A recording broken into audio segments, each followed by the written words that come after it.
Hello guys, स्वागत है आप सबका हमारे यूट्यूब चैनल लर्नर्स प्लेटफॉर्म पर। कैसे हैं आप सभी? I hope you all are fine. चलिए बढ़ते हैं आज के टॉपिक की तरफ। तो दोस्तों, हमने क्लास 6 की हिंदी मल्हार की एनसीईआरटी सीरीज़ पिछली वीडियो में स्टार्ट कर दी थी। तो आज हम उसी को आगे बढ़ाते हुए हमारा पार्ट सेकंड स्टार्ट करते हैं। हमने लास्ट टाइम मातृभूमि कविता के बारे में जाना था, उसके 4 स्टैंजा पढ़े थे और थोड़ा कवि का परिचय भी जाना था। तो ये हमारे हो गए थे। तो दोस्तों, पहले मैं आपको बता देती हूँ थोड़ा इंट्रोडक्शन। दोस्तों, हमने हमारी लास्ट वीडियो में मातृभूमि कविता को स्टार्ट कर दिया था। सबसे पहले हमने सोहनलाल द्विवेदी जी, जिन्होंने इस कविता को रचा है, उनके बारे में थोड़ा जाना था। उसके बाद हमने ये 4 स्टैंजर्स के बारे में जाना था, इनकी अच्छे से व्याख्या जानी थी। यहाँ पर कवि ने हमारी मातृभूमि, हमारे भारत देश के बारे में गुणगान किया है कि वहाँ सबसे पहले कवि ने यहाँ के पर्वतों के बारे में गुणगान किया है, स्पेशली हिमालय पर्वत का। फिर उसके बाद कवि ने हमारी नदियों के बारे में गुणगान किया है, गंगा यमुना जो हमारी त्रिवेणी संगम है उसके बारे में गुणगान किया है। उसके बाद कवि ने हमारी भारत की जो भूमि है, हमारी भारत माँ जो है, यानी हमारी धरती माँ, उसके बारे में गुणगान किया है कि जो हमारी धरती माँ है कैसी है, जो हमारी धरती है, हमारी भूमि है, वो कैसी है। वो हमारी पुण्य भूमि, स्वर्ण भूमि, जन्म भूमि और मातृभूमि बताया है यहाँ पर कवि ने हमारी भूमि को। चलिए आगे देखते हैं। तो ये हमारे हो गए थे, ठीक है। तो आगे हम बढ़ते हैं। आगे ज़्यादा टाइम वेस्ट ना करते हुए हम आगे की ओर चलते हैं। चलिए देखिए, अमराइयाँ घनी हैं, कोयल पुकारती है, बहती मलय पवन है, तन मन संवारती है। सबसे पहले इसके शब्द अर्थ देखते हैं। यहाँ पर अमराइयाँ का मतलब है आम के पेड़, या फिर हम कह सकते हैं आम के बाग या बगीचे, ठीक है। चलिए, कोयल पुकारती है। कोयल तो आपको पता है जो हमारी पक्षी है, जो बिल्कुल मधुर स्वर में गाती है, वो पुकारती है हमें। आगे देखते हैं। पहले बहती मलय पवन है। यहाँ पर मलय का मतलब है मलय पर्वत की बात हो रही है, जो कहाँ है, दक्षिण में है, ठीक है। हमारा मलय पर्वत कहाँ है? दक्षिण में स्थित है, ठीक है। पवन यानी हवा, हवा। आगे देखिए, तन मन संवारती है। तन यानी शरीर, मन यानी हमारा मन, संवारती यानी संवारना का मतलब है अच्छा लगना, मतलब जैसे हमारे मन को अच्छा लग रहा है, तो उस हिसाब से यहाँ बताया कि मन संवारती है। कौन संवारती है? पवन। चलिए देखते हैं पूरी व्याख्या एक बार। अमराइयाँ घनी है, कोयल पुकारती है। सबसे पहले अमराइयाँ घनी है का मतलब है कि हमारे यहाँ भारत देश में, भारत की भूमि पर अमराइयाँ घनी है। अमराइयाँ का मतलब है आम के बाग या आम के पेड़, मतलब यहाँ पर बहुत सारे आम, कवि यहाँ कहना चाहता है कि यहाँ बहुत सारे आम के पेड़ हैं, आम के बाग बगीचे हैं। घनी का मतलब घने, घने का मतलब बहुत ज़्यादा, यानी बहुत ज़्यादा यहाँ पर आम के पेड़ हैं, यानी फैले हुए हैं। और उन्हीं आम के पेड़ों पर कौन बैठा है? कोयल, ठीक है। उन्हीं आम के पेड़ों पर कौन बैठा है? कोयल। वो कोयल वहाँ बैठी क्या कर रही है? पुकार रही है। पुकारना मतलब कि अपने मधुर स्वर में गा रही है। यहाँ पर पुकारना का मतलब है कि मधुर स्वर में, मीठी मीठी आवाज़ में गा रही है, यानी उसकी, कवि यहाँ कह रहा है कि उसकी मीठी आवाज़ ऐसे लग रही है जैसे वो हमें पुकार रही है। चलिए देखिए, बहती, या एक मिनट, यहाँ पर कवि ने आम के पेड़ों की बारे में गुणगान किया और कोयल के बारे में गुणगान किया है। हमारे पक्षियों के बारे में कोयल के माध्यम से हमारे यहाँ के पक्षियों का गुणगान किया है। बहती मलय पवन है, तन मन संवारती है। मलय यानी मलय पर्वत, अभी मैंने बताया था मलय यानी मलय पर्वत। बहती मलय पवन है, यानी हमारे मलय पर्वत में इतनी अच्छी हवा बह रही है, इतनी प्यारी और शीतल हवा जो है, जो बह रही है, तन मन संवारती है। वो हवा यानी वो पवन हमारे मलय पर्वत के आसपास जो शीतल और प्यारी हवा बह रही है, वो हमारे तन मन को संवारती है। तन यानी शरीर, मन यानी हमारा मन, हमारे शरीर और हमारे मन को संवारती है। यहाँ संवारने का मतलब क्या है कि हमारे शरीर और मन को अच्छा लग रहा है। वो जो हवा को देखकर हमारे शरीर और हमारे मन को अच्छा लग रहा है। कोयल की पुकार से और मलय पर्वत के आसपास बहने वाली हवा से हमारे तन को, हमारे मन को, यानी हमारे शरीर और हमारे मन को अच्छा लग रहा है, हमारे शरीर को, हमारे मन को भा रहा है। ये हिमालय पर्वत की हवा, हिमालय पर्वत के आसपास बहने वाली हवा और कोयल की पुकार को देखकर हमारे क्या हो रहा है, हमारे मन को भा रहा है, यानी हमारे शरीर को, हमारे मन को अच्छा लग रहा है, हमारे शरीर स्वस्थ बन रहा है। तो यहाँ पर कवि के कहने का यही भाव है। तो देखिए यहाँ पर पवन को संवारते हुए दिखाया गया है। तो बच्चों यहाँ संवारता कौन है? मनुष्य संवारता है। यानी संवारना यहाँ क्या होता है? संवारना का बेसिक मतलब होता है कि व्यवस्थित करना या सजाना। तो कौन सजाता है? क्या हवा किसी को सजाती है या किसी को व्यवस्थित करती है, कुछ संवारती है? नहीं। तो यहाँ पर पवन संवार रही है, हवा संवार रही है, तो इसको पवन को मनुष्य की तरह दिखाया गया है कि जैसे मनुष्य संवारते हैं अपने कामकाज, ऐसे ही पवन यहाँ पर हमारे तन और मन को संवार रही है। तो यहाँ पर मानवीकरण अलंकार का प्रयोग किया जाएगा। तो यहाँ पर किस अलंकार का प्रयोग किया जाएगा? मानवीकरण अलंकार का। ठीक है, पवन को संवारते हुए दिखाया गया है, इसलिए यहाँ पर मानवीकरण अलंकार का प्रयोग किया गया है। मतलब बेसिकली यहाँ कह सकते हैं कि बहती मलय पवन है, तन मन संवारती है। इन दो लाइंस में मानवीकरण अलंकार का प्रयोग किया गया है।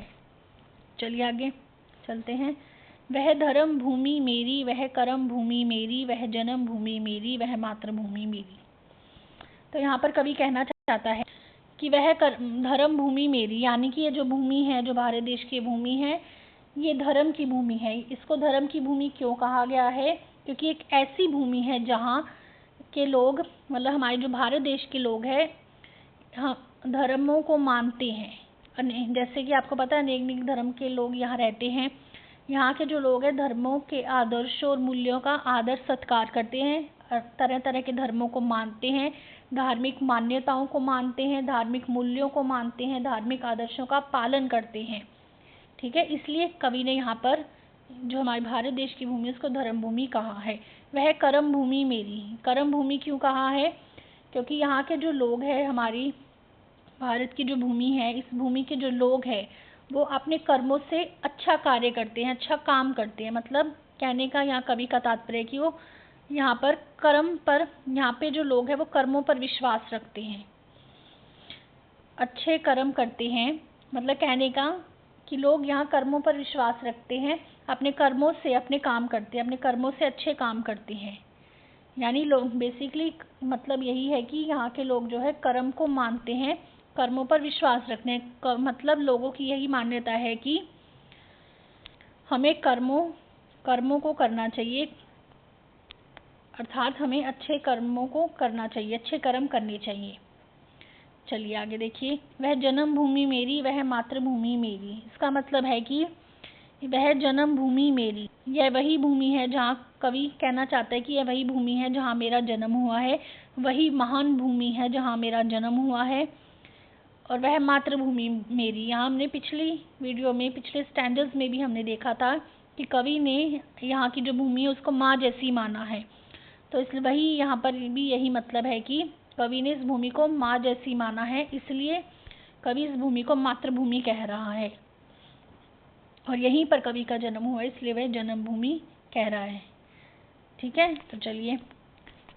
और यहाँ पर देखिए दोस्तों, बार बार भूमि मेरी चारों बार आया ना, तो यहाँ पर एक लय सी बन रही है। इसको अगर आप पढ़कर देखेंगे तो आपको एक लय सी बनती हुई दिखाई देगी। वह धर्म भूमि मेरी, वह कर्म भूमि मेरी, वह जन्म भूमि मेरी, वह मातृभूमि मेरी बन रही है यहाँ पर लय।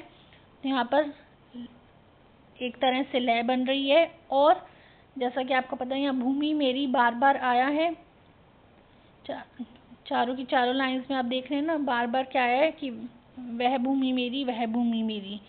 तो भूमि मेरी बार बार इसकी आवृत्ति हो रही है, जिस कारण यहाँ पर पुनरुक्ति प्रकाश अलंकार का प्रयोग हुआ है, या पुनरुक्ति अलंकार का प्रयोग हुआ है। ठीक है, चलिए आगे देखते हैं। जन्मे जहाँ थे रघुपति, जन्मी जहाँ थी सीता, श्री कृष्ण ने सुनाई वंशी पुनीत गीता। तो यहाँ पर कवि ये कहना चाहता है कि जो हमारी भारत देश की भूमि की महानता बता रहा है, क्या बता रहा है? महानता के बारे में बता रहा है। एक सेकेंड पढ़ते हैं पहले। देखिए, कवि यहाँ कहना चाहता है कि कवि यहाँ यही कहना चाहता है कि जो हमारे भारत देश की भूमि है वो इतनी महान है कि यहाँ पर जन्मे थे, कौन जन्मे थे? रघुपति। रघुपति आपको पता है किससे कहते हैं? भगवान श्री राम को। ठीक है, जो हमारे भगवान श्री राम है उनको रघुपति कहा जाता है।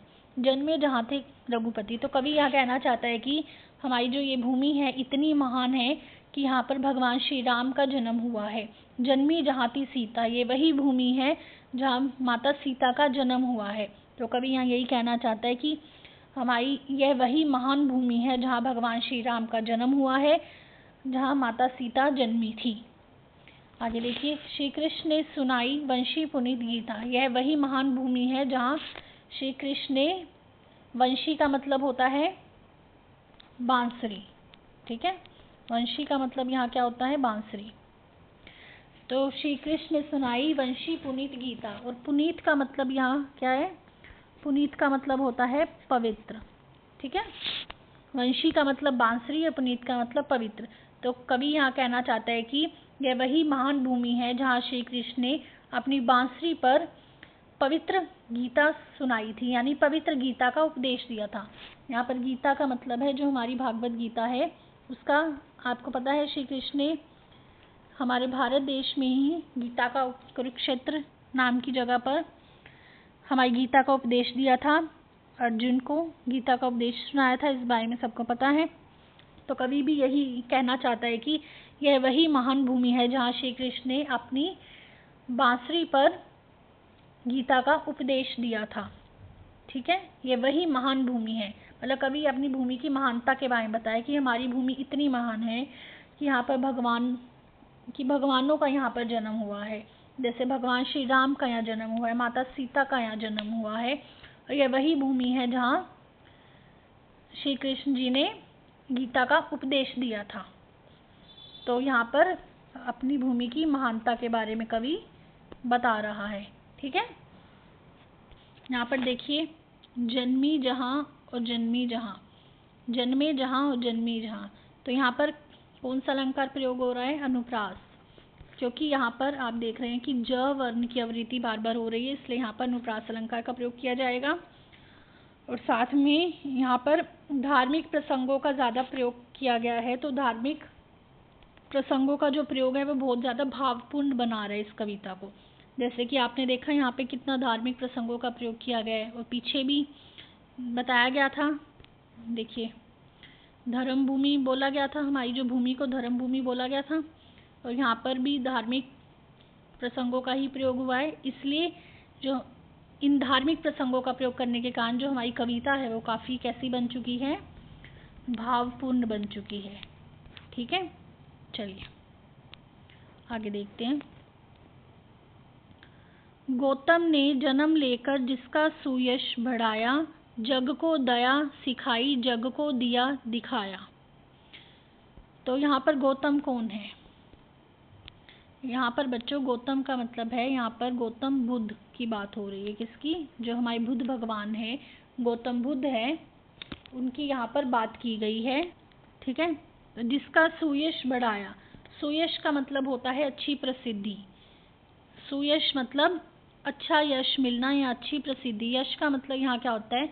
वैसे यश के बहुत सारी मीनिंग होते हैं। जो अच्छा पैसा मिलना उसे भी यश कहते हैं। अच्छा सम्मान, आदर सम्मान मिलना, मतलब बहुत ज़्यादा किसी का सम्मान हो, आदर सम्मान मिल रहा हो, तो उसे भी हम यश कहते हैं। तो यहाँ पर यश का मतलब यही है कि प्रसिद्धि। ठीक है, सुयश यानी प्रसिद्धि।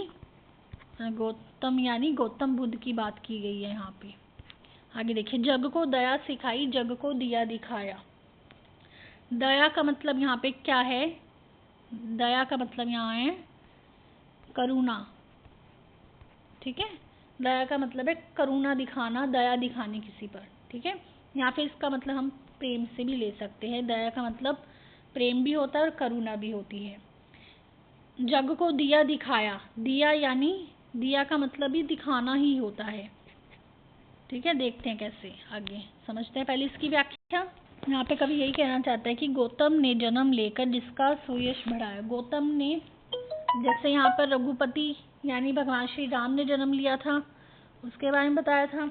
अब वही अपनी भूमि की ही महानता बताते हुए आगे कवि बता रहे कि ये कितनी महान भूमि है, हमारी भूमि इतनी महान है कि यहाँ पर गौतम बुद्ध का भी यही जन्म हुआ है, हमारी इस भारत देश की भूमि पे।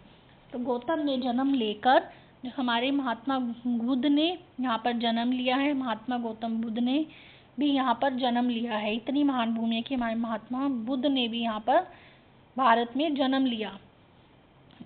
एक तरह से यहाँ पर कवि ने महात्मा बुद्ध की महिमा के बारे में बताया है कि यह भारत देश जो है, यहाँ की जो भूमि है भारत की, भारत वह भूमि है जहाँ गौतम बुद्ध ने जन्म लिया और दया, करुणा और सच्चाई का संदेश पूरी दुनिया को दिया, जग को दया सिखाई। ठीक है, जग को दया सिखाई। यहाँ पर इस लाइन से मतलब है कि गौतम बुद्ध ने यहाँ जन्म लिया और जग को दया सिखाई।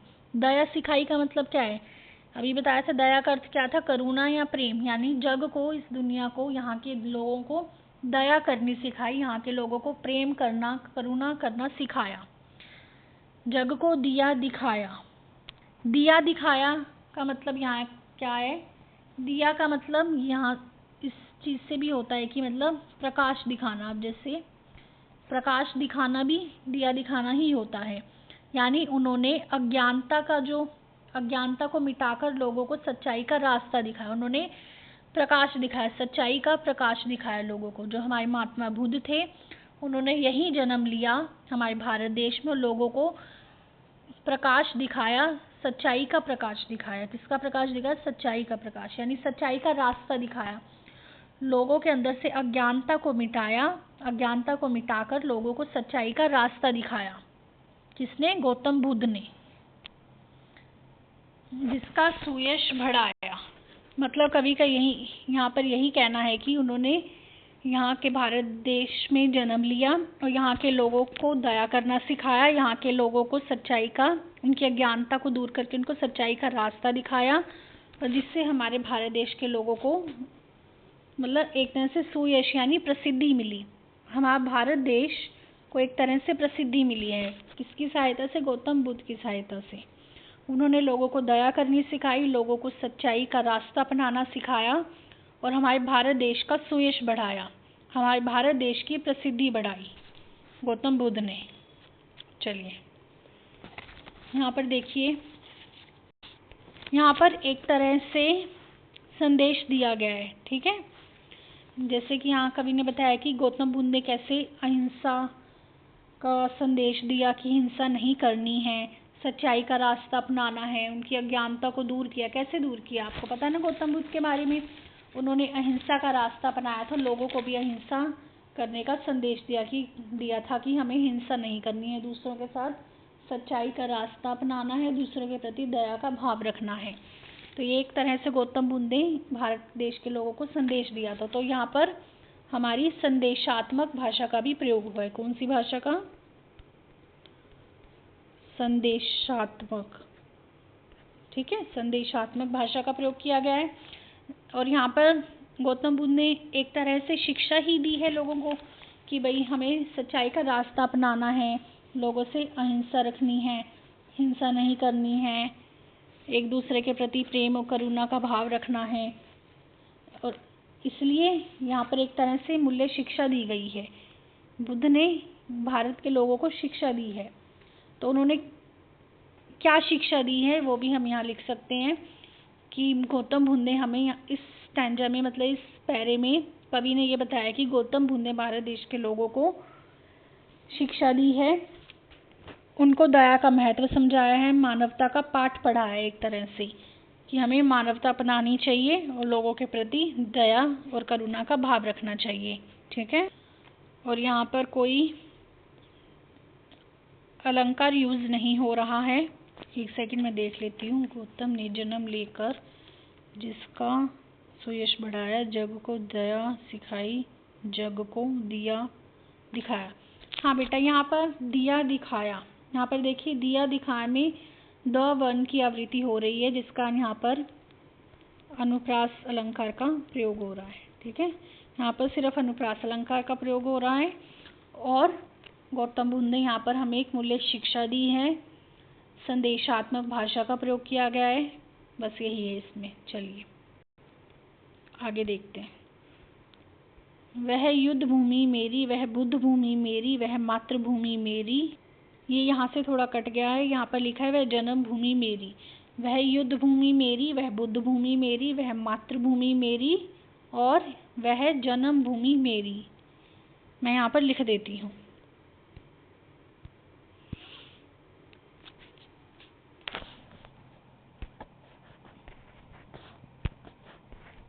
वह जन्म भूमि मेरी।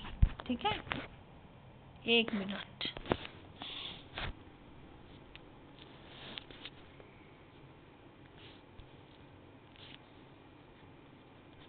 वह जन्म भूमि मेरी। तो देखिए, वह युद्ध भूमि मेरी, वह बुद्ध भूमि मेरी, वह मातृभूमि मेरी, वह जन्म भूमि मेरी। यहाँ पर कवि ने एक तरह से पूरा का पूरा सारांश बताया है पूरी कविता का। पहले कवि ने यहाँ पर अपनी भूमि को युद्ध भूमि बताया था, क्योंकि यहाँ पर ये युद्धों की भूमि है, क्योंकि यहाँ धर्म के लिए और सच्चाई के लिए युद्ध किया गया था। जैसे आपको पता है कुरुक्षेत्र में महाभारत का युद्ध लड़ा गया था, तो उसी की बात कर रहे हैं यहाँ पर कवि कि यह वह युद्ध भूमि मेरी, यानी यहाँ पर सच्चाई के लिए, धर्म के लिए हमारे जो वीर हैं, हमारे वीरों ने युद्ध लड़े हैं। ठीक है, हमारी सच्चाई और धर्म के लिए हमारे वीरों ने यहाँ पर युद्ध लड़े हैं, इसलिए इसको युद्ध भूमि कहा गया है। वह बुद्ध भूमि मेरी। अब यहाँ पर कवि ने पहले बताया था कि यहाँ पर गौतम बुद्ध का जन्म हुआ था, इसलिए इसको बुद्ध भूमि भी कहा गया है। यानी कि ये कैसी भूमि है, जब भगवान महात्मा गौतम बुद्ध का जन्म हुआ है और उन्होंने सच्चाई और अहिंसा का पाठ पढ़ाया था हमें। और वह मातृभूमि मेरी, यह वही भूमि है जिसे वो अपनी माँ जैसी भूमि मानता है, इसलिए उसको मातृभूमि कहता है।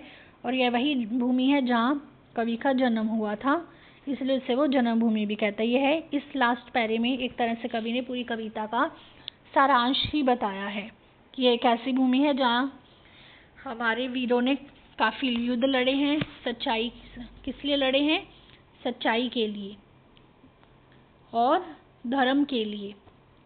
ठीक है, और यह वही भूमि है, वही महान भूमि है जहाँ भगवान बुद्ध का जन्म हुआ है, जिन्होंने लोगों को अहिंसा का पाठ पढ़ाया था। और यह वही भूमि है जो मेरे लिए माँ जैसी भूमि हो, जहाँ पर मेरा जन्म हुआ है। ठीक है, तो यहाँ पर आप देख रहे हैं कि भूमि की आवृत्ति बार बार हो रही है, जिस कारण यहाँ पे पुनरुक्ति अलंकार का प्रयोग किया जाएगा। ठीक है, और यहाँ पर एक और चीज़ देखो, यहाँ पर युद्ध और बुद्ध आ रहा है साथ में। ठीक है, तो यहाँ पर विरोधाभास अलंकार का प्रयोग भी किया जाएगा। कौन सा? विरोधाभास अलंकार का। क्यों? क्योंकि जो बुद्ध भगवान है वो अहिंसा को त्यागने की बात करते हैं, सबके प्रति करुणा और प्रेम भाव रखने को कहते हैं। और युद्ध क्या होता है? युद्ध तभी होता है जब प्रेम भाव ना हो, करुणा का भाव ना हो, जब हम हिंसा करें। जब हिंसा करते हैं किसी के साथ तभी युद्ध होता है। और बुद्ध किस लिए है? बुद्ध हमारे अहिंसा का प्रतीक है और युद्ध एक तरह से हिंसा का प्रतीक है। तो युद्ध और बुद्ध दोनों अलग अलग हैं, तो ये विरोधाभास अलंकार प्रकट कर रहे हैं यहाँ पर। ठीक है, तो युद्ध और बुद्ध में विरोधाभास अलंकार दिखाया गया है, विरोधाभास अलंकार का प्रयोग किया गया है। ठीक है, तो चलिए आपको समझ आ गया। आज हमने हमारी मातृभूमि कविता को कंप्लीट कर दिया है। ये फर्स्ट 4 स्टैंडर्स हमने पहले कर लिए थे फर्स्ट पार्ट में, और बाकी के बचे हुए हमने आज कंप्लीट कर लिए हैं। तो आज हमने हमारी मातृभूमि कविता को अच्छे से कंप्लीट कर लिया है। और यहाँ पर मैंने आपके लिए शब्दार्थ भी लिखे हैं।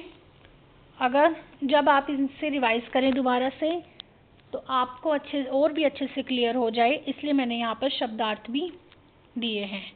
यहाँ से आप शब्दार्थ देख सकते हैं, जिससे आपको और भी अच्छे से क्लियर हो जाए। ठीक है, तो आज हमने हमारी मातृभूमि कविता को बिल्कुल कंप्लीट कर दिया है, उसकी प्रसंग व्याख्या कंप्लीट कर दी है। अब हम आगे हमारी नेक्स्ट वीडियो में इसके एनसीईआरटी सॉल्यूशंस को कंप्लीट करेंगे और फिर उसके बाद इससे रिलेटेड कुछ एमसीक्यूज़ भी करेंगे, ठीक है। फिर हमारा ये चैप्टर कंप्लीट हो जाएगा, फिर हम हमारे नेक्स्ट चैप्टर में मूव करेंगे। और बच्चों, ये कविता जो है हमारे सोहनलाल द्विवेदी जी ने लिखी है और इसके बारे में मैंने वैसे आपको पहली वीडियो में थोड़ा इंट्रोडक्शन दे दिया था, और अगर आपको इनका पूरा जीवन परिचय जानना हो तो उसकी वीडियो भी आपको हमारे चैनल पे मिल जाएगी। उसकी वीडियो मैंने हम अपने चैनल पर डाल दी है, आप जाकर देख सकते हैं, सोहनलाल द्विवेदी जी का जीवन परिचय के नाम से। और ये हमारी कविता हो गई। जैसे जैसे जिस भी चैप्टर में जो भी कवि आते रहेंगे उसका जीवन परिचय मैं आपको साथ के साथ प्रोवाइड कराती रहूँगी, ताकि उसी वक्त आपको साथ के साथ ही लर्न हो जाए, समझ में आ जाए, ठीक है। कवि के बारे में जानना भी बहुत ज़रूरी है, उसके बाद ही आप चैप्टर की तरफ मूव कर सकते हैं। तो thank you so much guys video देखने के लिए। आज के लिए इतना ही। अगर आपको ये वीडियो अच्छी लगे तो लाइक, शेयर एंड सब्सक्राइब ज़रूर करिएगा। तो दोस्तों, यहाँ पर हमारे लर्निंग प्लेटफॉर्म पर आपको सारी एनसीईआरटी सीरीज़ मिल जाएगी। अभी हमने 6th क्लास की एनसीईआरटी सीरीज़ स्टार्ट की है। जैसे ही 6th क्लास की एनसीईआरटी सीरीज़ ख़त्म होती है, हम आगे 7th क्लास की, 8th की, ऐसे ही 6 to 12 तक की सारी एनसीईआरटी सीरीज़ हम करेंगे हमारे हिंदी सब्जेक्ट की, ठीक है। जो हम हमारे न्यू सिलेबस के अकॉर्डिंग ही हमारी एनसीईआरटी सीरीज़ करेंगे, ठीक है। ओल्ड एनसीईआरटी सीरीज़ के अकॉर्डिंग नहीं, हमारी जो न्यू एनसीईआरटी सीरीज़ लगी है उसके अनुसार ही हमने आगे कंटिन्यू करना है। तो अगर आपको ये वीडियो अच्छी लगे तो ज़्यादा से ज़्यादा शेयर कीजिएगा। जिस भी बच्चे को एनसीईआरटी पढ़नी है तो उनको ज़्यादा से ज़्यादा शेयर कीजिएगा, ओके। ये काफ़ी हेल्पफुल रहेगी आपके लिए। अगर ऐसे ही आपको आगे ये सीरीज़ कंटिन्यू रखनी है तो आपको हमारे चैनल को सब्सक्राइब करना होगा और साथ ही साथ लाइक भी करना होगा। हमारी ये वीडियो स्कूल स्टूडेंट्स के लिए और स्पेशली एचटेट स्टूडेंट्स के लिए भी काफ़ी हेल्पफुल रहेगी। तो जैसा कि आपको पता है, टीजीटी पीजीटी हिंदी में एनसीईआरटी की सीरीज़ भी आती है, तो इसलिए ये उनके लिए भी काफ़ी हेल्पफुल रहेगी। तो आप इसे ज़्यादा से ज़्यादा शेयर कीजिएगा। यहाँ पर आपको लर्निंग प्लेटफॉर्म पर आपको ग्रामर के टॉपिक्स भी प्रोवाइड कराए जाएंगे। साथ ही साथ एनसीईआरटी सीरीज़ तो हमारी चलती ही रहेगी और साथ के साथ हम आपको ग्रामर के टॉपिक्स भी प्रोवाइड कराते रहेंगे और कवियों के जीवन परिचय भी प्रोवाइड कराते रहेंगे। बाकी आपको जिस भी टॉपिक पर वीडियो चाहिए हो, चाहे वो ग्रामर से रिलेटेड हो, चाहे एनसीईआरटी से रिलेटेड हो, हिंदी सब्जेक्ट के किसी भी टॉपिक से रिलेटेड अगर आपको कोई भी वीडियो प्रोवाइड चाहते हो तो नीचे कमेंट बॉक्स में ज़रूर बता देना, हम आपको उसी टॉपिक पर वीडियो प्रोवाइड करा देंगे। So thank you so much, have a nice day. मिलते हैं हमारी नेक्स्ट वीडियो में एनसीईआरटी सॉल्यूशंस के साथ। तो आप ये इसे रिवाइज करके आइएगा। हमारी नेक्स्ट वीडियो में हम एनसीईआरटी सॉल्यूशंस को डिस्कस करेंगे और फिर आगे एमसीक्यू डिस्कस करेंगे। तो आप इस वीडियो को अच्छे से देखना और चैनल को सब्सक्राइब करना बिल्कुल भी मत भूलना। Okay, bye bye.